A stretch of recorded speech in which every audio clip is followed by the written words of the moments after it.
예, 안녕하십니까. 민법교수 유병태입니다. 오늘도 정비 민사법 완전정복으로 교과서를 읽으면서 보도록 하겠습니다. 자, 오늘은 조합 부분을 할 차례죠. 어떤 전형계약 중에서 단체계약이다라고 이야기할 수 있는데 민법 조문에서 조합은 2인 이상이 상호 출자하여 공동사업을 경영할 것을 약정함으로써 그 효력이 생긴다라고 이야기하고 있습니다. 그래서 상호 출자 뭐 일종의 유상 계약이라고 볼 수 있을 거고 단체 계약이고 그리고 약정함으로써 해놨으니까 분료식 계약이고 그다음에 그 낙승 계약이 되겠죠. 이때 출자는 금전에 하는 것이 아니고 기타 재산 또는 노무로 할 수 있다라고 하고 있습니다. 이야기하고 있고 조합과 사단의 비교 민법 총칙 파트에서도 살짝 하고 왔습니다. 사단법인이 되기 위해서는 주무관청의 허가뿐만 아니라 설립 등기까지 있어야 되는데 조합은 그냥 계약입니다. 계약. 대외적 활동 조합은 각자가 하든지 또는 대리인을 통해서 하면 될 것이고 사단의 경우에는 대표 기관, 이사 이런 사람들이 하게 되겠죠. 그 조합과 관련되는 효과는 각 조합원에게 귀속되고 법인의 경우에는 바로 법인 자체에 귀속되죠. 의사결정 조합은 구성원들이 각자 참여해서 하게 될 것이고 그다음에 사단의 경우에는 총회 결의에 의하게 되겠죠. 내부 규칙 조합의 경우에는 조합 계약으로 처리될 것이고 사단의 경우에는 정관이라는 것이 마련되어 있죠. 일단 조합 구성원으로부터 독립적이지 않다. 계약의 일종이니까. 그런데 사단 자체는 구성원과의 별개의 조직입니다. 조합 일반적으로 소수해놨는데 우리가 알고 있는 일반적인 계모임이 조합 단계입니다. 물론 계모임도 사단의 실질을 구성하고 있으면 권리 능력 없는 사단이 될 수 있고 마음에 들어서 법인 설립하면 법인이 될 수도 있겠죠. 근데 일단 일반적으로 조합에 비해서 사단은 다수로 이루어져 있을 것이고 그다음에 조합은 업무 집행 사원이라는 게 있고 사단은 대외적인 업무 이사가 하게 되겠죠. 조합은 원칙적으로 가입 탈퇴가 자유롭지 못하다는 거. 사단의 경우에는 원칙적으로 가입 탈퇴될 수 있다라는 거. 물론 정관에서 정해놓고 있겠죠. 조합은 일반적으로 존속기간이 단기이다. 계모임, 반지 계모임, 단기겠죠. 근데 권리 능력 없는 사단 법인 비영리 사단법인의 경우에는 장기로 갈 수 있죠. 비영리 재단법인도 마찬가지고 재산의 법인격이 부여된 비영리 법인이 재단법인이고 사람 모임의 법인격이 부여된 게 사단법인이 됩니다. 민법 총칙에서 공부하는 거고 세부적인 내용은 조합 자체는 계약의 일종이고 따라서 조합 자체는 법인격이 없습니다. 사단법인은 법인 설립 등기와 동시에 법인으로 설립되면 법에 의해서 사람으로 다루어지죠. 다음에 자산이나 부채, 조합의 경우에는 조합 구성원에게 귀속이 되겠지만 사단의 경우에는 법인에게 귀속이 되죠.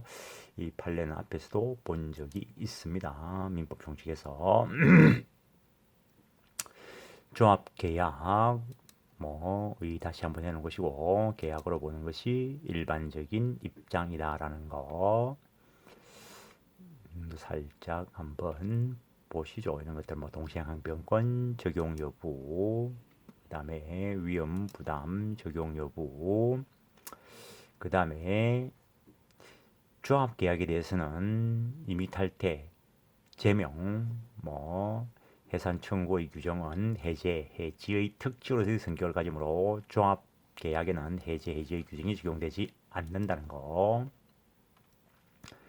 그 정도 하시고 조합 성립 적어도 2인 이상이 뭐 조합은 그 구성원이 자연인일 수도 있고 법인일 수도 있다는 거. 법인도 그냥 사람입니다. 법적으로 출자 의무, 모든 조합원은 출자 의무를 부담한다라는 거. 물론 그 출자가 반드시 금전일 필요는 없다라고 했죠. 만약에 출자 의무를 부담하지 않는 뭐 조합 계약이 있다면 그것은 무효다는 거. 노무로 하든 신용으로 하든 출자를 해야 된다는 거.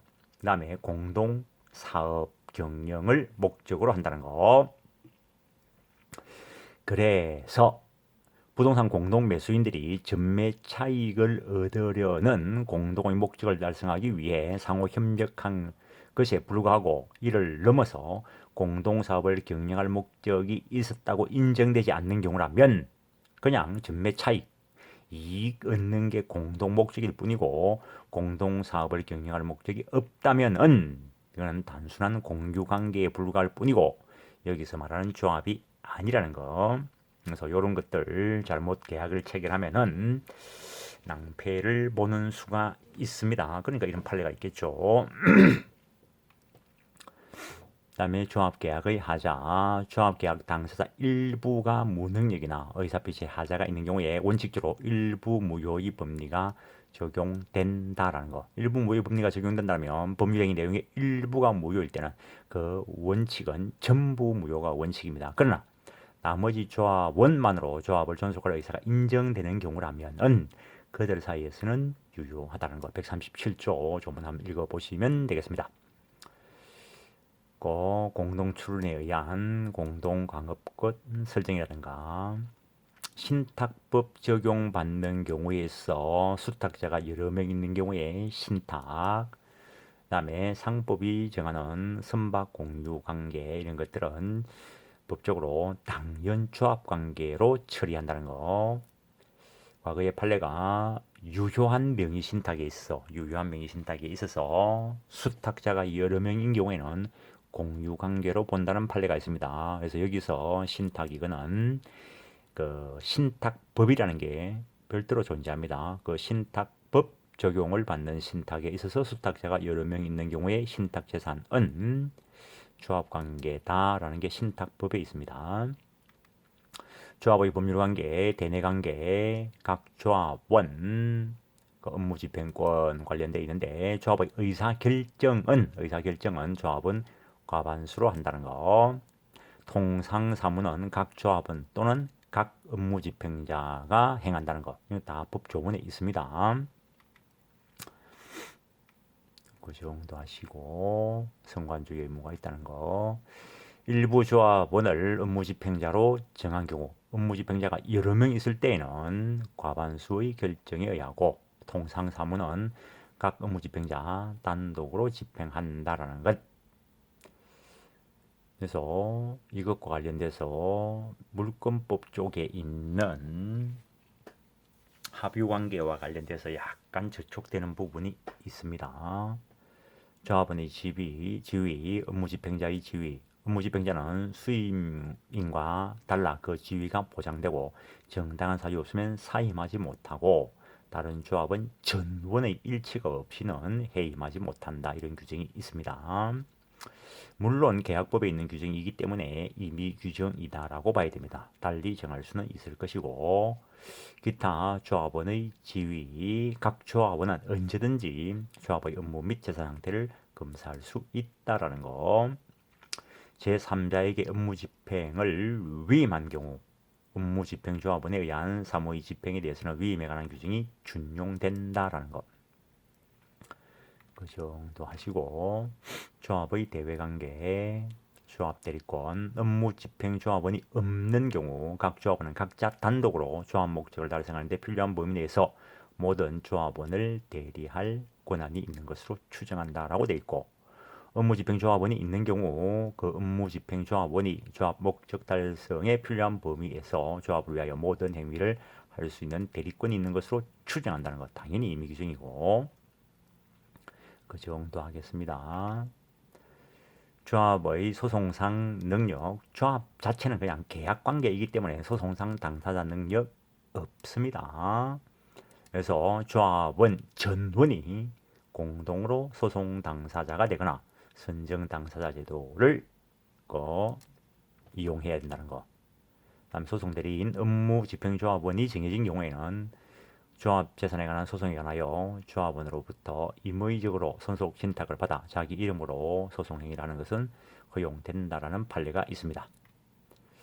조합의 재산관계, 조합원의 출자 의무, 공동사업을 위해 재산적 기초가 되는 조합원의 출자에 의해서 형성된다. 그냥 반지 계모임 정도 생각하면서 그냥 읽어보십시오. 계약에 정하는 바에 따라 각자 출자 의무를 부담하고 종합재산은 합유관계다라는 거. 합유관계. 그러니까는 계모임 뭐 얼굴도 모르는 사람하고 하진 않겠죠. 일반적으로 반지 계모임은 어떤 뭐 대학 다닐 때 보면은 여학생들이 그 반지 계모임을 하던데 그 정도의 어떤 끈끈한 인적 관계가 있어야 되겠죠. 그래서 조합의 경우에 지분이 존재하는데 끼리끼리 알만한 사람끼리 하기 때문에 이 지분 원칙적으로 자유롭게 처분하지 못하고 이 지분이 처분되면은 구성원 지위가 바뀌어 버리죠. 다른 사람으로. 그래서 전원의 동의가 있어야 될 거라는 거. 조합 관계가 존속하는 한 분할 청구하지 못합니다. 조합 관계가 끝날 때 공유에 관한 법리에 따라서 분할 청구할 수 있습니다. 그 다음에 조합원 전원의 동의 없이는 처분 변경하지는 못한다는 거. 보존행위는 각자 단독으로 할 수 있다는 것. 이건 물권법 가서 그 합유관계, 공유관계, 합유관계, 총유관계를 비교하면서 거기 가서 비교를 해봐야 좀 더 구체화될 겁니다. 조합자산에 대한 공동책임, 조합원 1인이 조합에 대한 채권을 가지는 경우 그 전액에 대한 조합재산으로부터 변제를 청구할 수 있다. 당연하겠죠. 그러나 제3자의 조합원 1인에 대한 양도에 의해서 혼동으로 소멸되지는 않는다는 거. 조합재산에 대한 강제 집행.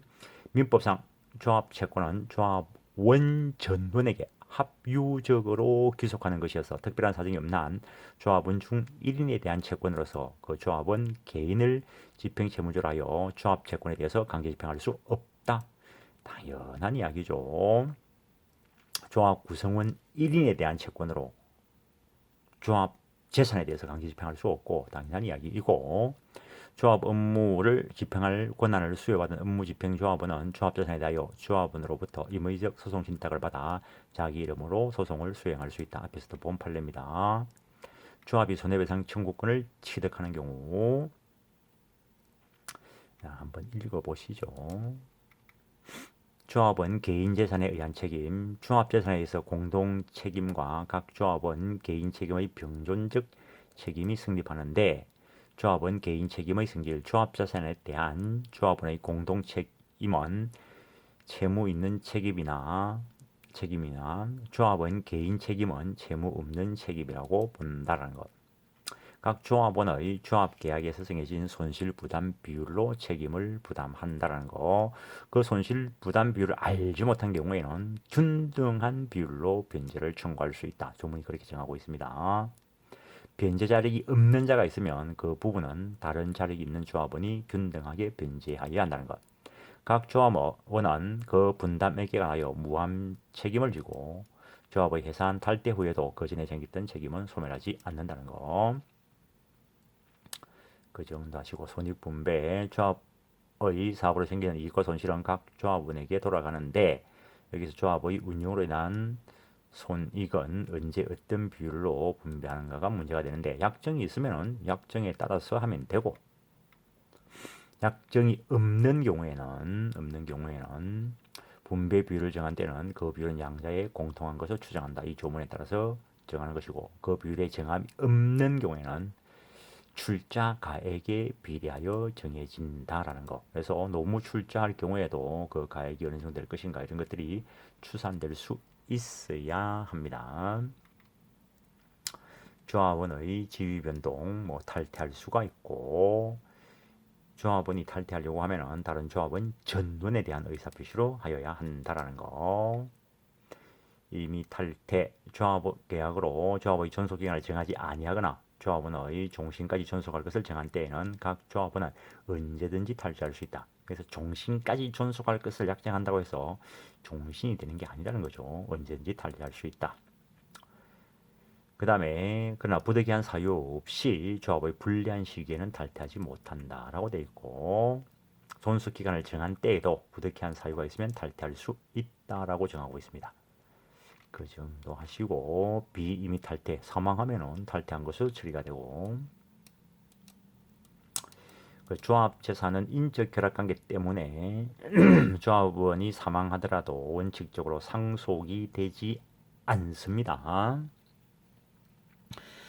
반지 계모임을 엄마들끼리 했는데 엄마가 사망했다고 해서 딸이 당연히 그 지위를 이전받는 것은 아니라는 거죠. 그래서 계약을 잘못하면 조합 계약은 피해를 보는 수가 있습니다.